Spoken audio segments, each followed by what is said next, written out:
What's going on, guys? Dave Mate from circleofdrink.com, yerbamateland.com. Really quick video today. It's probably only going to be 10 minutes or so. I just want to discuss a new brand of mate that I've been experiencing for the past 2 months. It's called Taquapy. There it is right there. Taquapy Erva mate. As you guys have already discerned over the course of my past videos, Erva mate is super powdery mate. It's not aged. It's green, super green. It's totally different than the mate from Argentina, Paraguay, Uruguay. I love all those mates. Those mates are great. I still drink them every day. But over the past year or so, I really wanted to reintroduce myself to Southern Brazil, yerba mate, Chimarrão, which is also called Erva mate. Erva mate is really pronounced. And today I just want to give you a little overview of this brand that we're going to be carrying on yerbamateland.com, hopefully within the next month or two. So stick around for that. Taquapy. So the best baseline that I have to compare this mate to is Chimarrão. You guys may be already familiar with this mate. This is probably the most notorious, well-known yerba mate in southern Brazil. Chimarrão, spelled with an X. Now, if you never had these sort of mates before, let me just speak generally. They're just really bodied. It's not like your Mission or Canarias or your La Rubia. Those mates are heavy hitters, super potent, super powerful. The taste profiles on those are much more aggressive, much more robust. When you start to, get into the Erva mates or the Chimarrão from southern Brazil, it's a whole nother experience. The mate is generally light-bodied, sweet. It's kind of obviously super powdery. I would say it's malty, creamy. It has a lot of cacao, raw chocolate components, milk chocolate components, dark chocolate components, espresso components. Very toasty, oaty. Has a lot of nutty components as well. It's a different beast. Some of you may be familiar with Mate Factor's mate. That's probably the first mate that I ever had that somewhat tasted like this sort of mate. So if you want to reintroduce yourself or just to experience this sort of Mate Factor may be a good route to go to because their mate is easy to get. You get it at Whole Foods, get it at Trader Joe's. That might just kind of accustom your palate to this Erva mate experience. And then from there, I recommend going into something like Chimarrão or later on Taquapy once it's available. So let's talk about Taquapy right now. All right, the best way to talk about Taquapy, as I said earlier, is to compare it to Chimarrão. If you haven't had Chimarrão and you want to get into Erva mate, then you're going to have to try this eventually. The thing about Taquapy is that I would say it has more of a toasty factor to it. I'm just going to outright say it right now. I'm almost preferring Taquapy to Chimarrão. Now, don't get me wrong, guys. Mate is like wine. You could have your Pinot Noir, you could have your Malbec, you could have your Pinot Grigio, whatever. Neither one is necessarily better than the other. Right now, my palate is definitely leaning more towards this one if I were to compare the two. Why? Because it has more dimension of taste, I would say, Taquapy. It has more of this sort of like, I almost want to say Lucky Charms component. I'm not making that up. I really believe that there's a Lucky Charms component, the cereal, marshmallow cereal. It has this kind of subtle sweetness to it that I really appreciate. With the Chimarrão traditional, you don't get that so much. It's more of a, I would just say, more neutral body, the Chimarrão. The Chimarrão premium, I would say you do get a little bit more of the sweetness. But with the Taquapy, it's interesting because you're getting that sweetness, but you're also getting this toasty factor.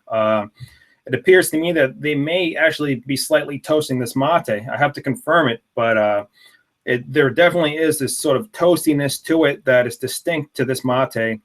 And from all the Erva mates that I've tried over the years, and there hasn't been too many, to be honest. There's only been about 3 or 4. Taquapy is definitely one that I'm being drawn further into. Let's talk about the cut. I wish I could show you a picture. I might be able to show you a picture of the cut right now on my computer. Give me 1 second, guys. Yeah, I think I can. Yes, I can. Yes, I can.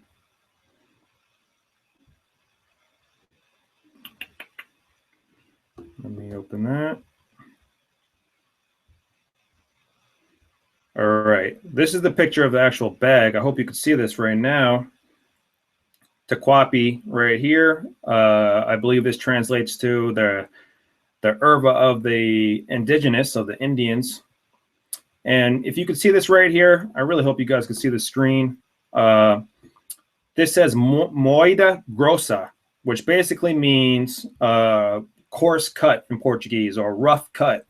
It's just a kind of rustic cut. Let me show you the actual cut right now. Present to everyone.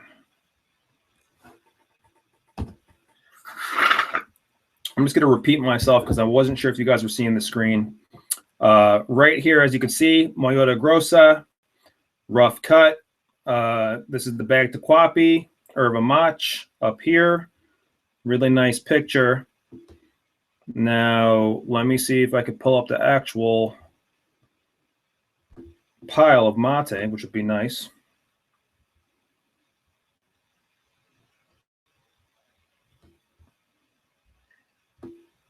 All right.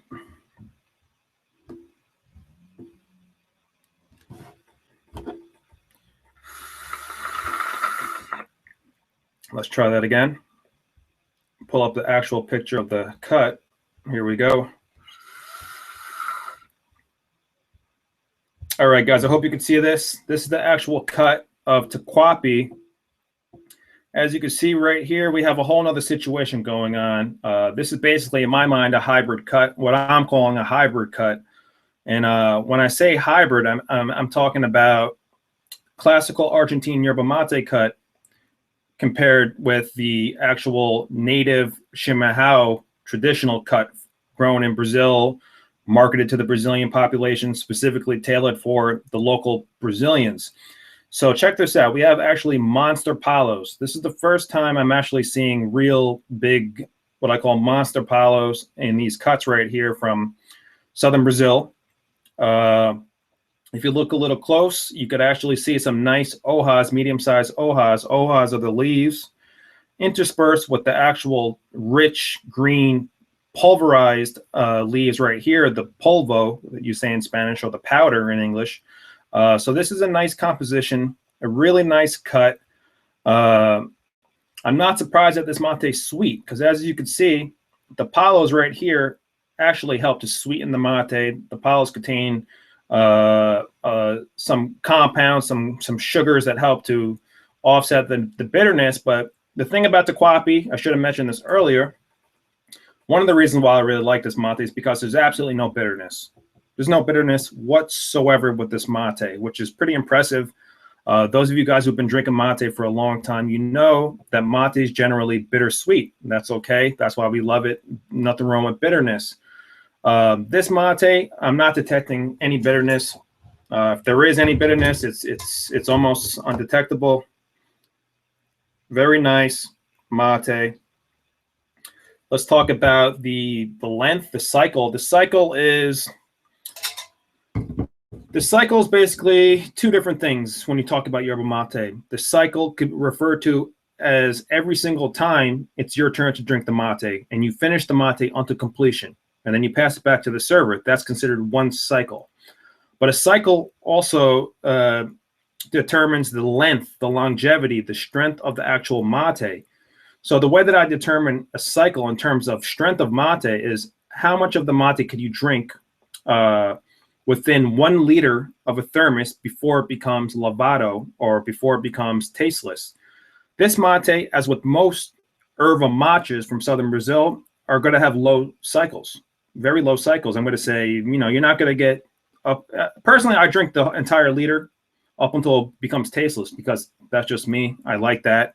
I don't mind the transition of mate going from strong to ridiculously weak. That's actually pretty fun for me. But practically speaking, the cycle is low. I would say once you reach about half a liter or so, it's going to be pretty tasteless unless you do something called a hemisphere switch, which you could look more into. But those of you who know about hemisphere switching, it doesn't really work so well with Erva Mach. So I'm going to say this has a low cycle. The taste isn't going to last too long, but that's okay. I think that's just part of the experience of drinking Erva Mach. Got 4 viewers. This is good. Very good, guys. Thank you for watching. So overall, I really like Taquapy. It has this Mollo da Grossa cut, coarse cut, as you can see, showing hybrid properties between classical Argentine cut, something like Mission, compared to something like this, which is, compared to something like, let's say, Chimarrão, which doesn't really have these monster palos, doesn't really have a lot of the larger leaves. This is somewhat of a hybrid in between, but the technical term in Brazilian terms is Mollo da Grossa, which means coarse cut. This is a coarse cut, natively grown Brazilian yerba mate from Rio Grande do Sul, the southern region of South Brazil. So great mate. I recommend you try it when it becomes available online. Chimarrão is still great mate. Barão, good mate. This is just another one that you could add to your repertoire, if you will, of Erva Machs from southern Brazil. Now, if you guys will allow me to talk just a little bit about my ideas on the differences between Erva Mach and traditional yerba mate from Argentina. Now, I'm not trying to discount Paraguay and Uruguay. There's a lot of mates there, but I'm just trying to generalize and simplify everything right now. So one of the things I'm noticing is that with the Erva Mach, I could drink much more of it all day. I could go through upwards of 2 liters of this mate without a problem. It's just lighter in nature. It's kind of easier on my system, it feels like. And I like the kind of cerebral clarity that I get from this mate more so than something like Mission. Now, Mission's my favorite mate in the world. That's our #1 brand on circleofdrink.com. So you may say, well, why are you saying that, Dave? Well, Mission is good for other things. If you're going for aggressive, blunt, kind of like this, just a jolt of energy, a jolt of clarity, a jolt of kind of just uplifting sensations, then Mission's your go-to mate, or any sort of traditional classical yerba mate from Argentina is going to give you more of an aggressive uptake in energy, which is what most people honestly are going for when it comes to mate. But these sort of mates, the Erva Mach, I believe that they're working on a different part of the body, a different part of the brain. I haven't heard any scientists talk about this. I haven't read any studies on this. I'm just going by my own experience of drinking mate for 6.5 years and drinking Erva Mach for about 3 years or so. But just over the past year, I've been drinking it, I would say, very seriously, just over the past 12 to 18 months. So what I'm finding with the Erva Mach is that it's lighter. Obviously, it's a lighter mate, but it's also lighter on your system. I believe that it has less caffeine, so you're not going to get that jolt of energy that you get initially, as I said earlier. It's more of a slow inducing, slow releasing situation with the Erva Mach. I would say it's easier on your stomach. Now, when I say that, I mean, most of you who drink tea, you know that if you drink black tea or green tea in the morning, or even sometimes mate, it might kind of disrupt your stomach slightly, just briefly. That's normal. That's coming from the tannins in the actual plant. This sort of Erva Mach, I noticed that hardly ever happens. It's just very light on the system, light on the body. What I would say to its discredit, this sort of mate, is that it doesn't give you any sort of rush and energy, I would say, that you're going to get from the classical Argentine mates. This is just really calm. This is closer to the white tea spectrum. And I would say the classical Argentine mate is closer to the black tea spectrum in terms of energy, in terms of power. What else could I say about this mate? Obviously, this mate is much more difficult to prepare. There's no way you could use a French press with this mate. You can, but you're gonna have to plunge that thing down, that plunger down with with great force. It doesn't really work that well.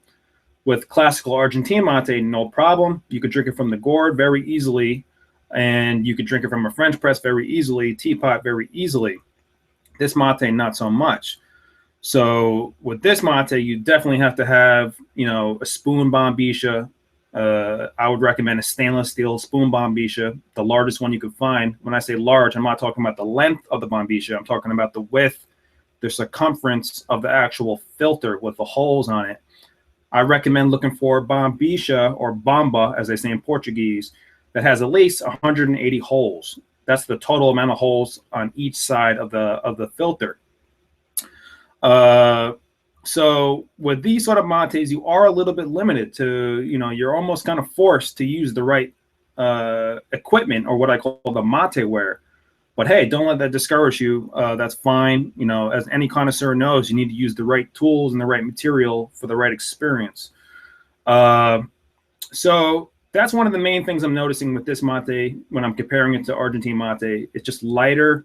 It's easier on the system. And obviously it's not aged. Now, to the credit of Argentine yerba mate that's aged, what I really like about that is that those mates on average are aged for about 9 months. Now, if you go into Paraguay, you'll see some mates that are aged upwards of 3 years.